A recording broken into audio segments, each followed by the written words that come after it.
If you look at art or like any object from a material scientist's perspective, you don't look at it with the naked eye. You always look at it in the macroscopic or microscopic view. If you have someone who is very good at forging, if you look at, let's say, exactly the same copies of one another, on the macro and microscopic level, you will always find differences.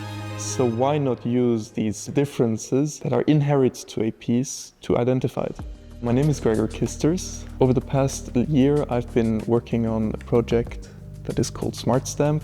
We utilize machine learning, AI, and computer vision to create so-called fingerprints, like a face ID for the object, to identify the object.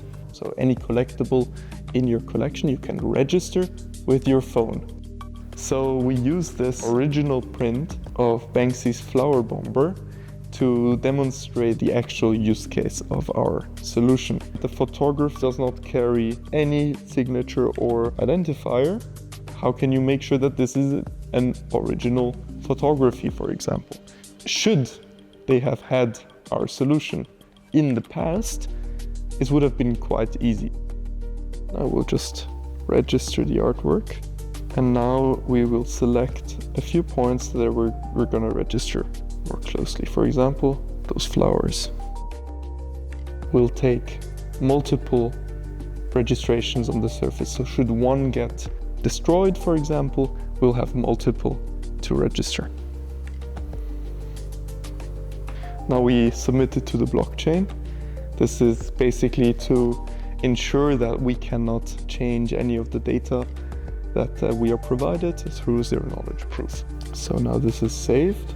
Let's verify. We see the overlay here. So we go to the same spot that we initially registered, and we recognize that.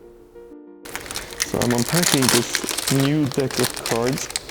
I'm going to take one card out of it, maybe this one, and I'm going to register it. Continue and upload it to the blockchain again. And now we'll take this card into the deck, and we're gonna just spread these out. I will now try to find the card, not by turning around all of the cards, but by finding the registration. So if you print something or if you create anything, you either add or remove material. And that interacts with oxygen, with the environment. So you always have changes to a surface, no matter what you do. The algorithms are basically trained to search out for these features. This can be done through computer vision. So we extract the data from the surface through the camera. The algorithm then analyzes that surface, and then we create a fingerprint.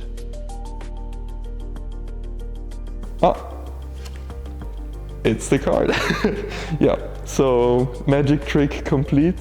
Because we are able to link a digital entity basically to a physical object, we can now also link digital assets to physical object. Beyond that, we can also link further things like an insurance coverage, not to the person, but directly to the object.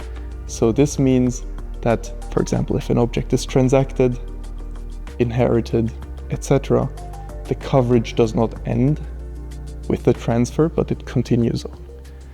And yeah, that's the big bubble.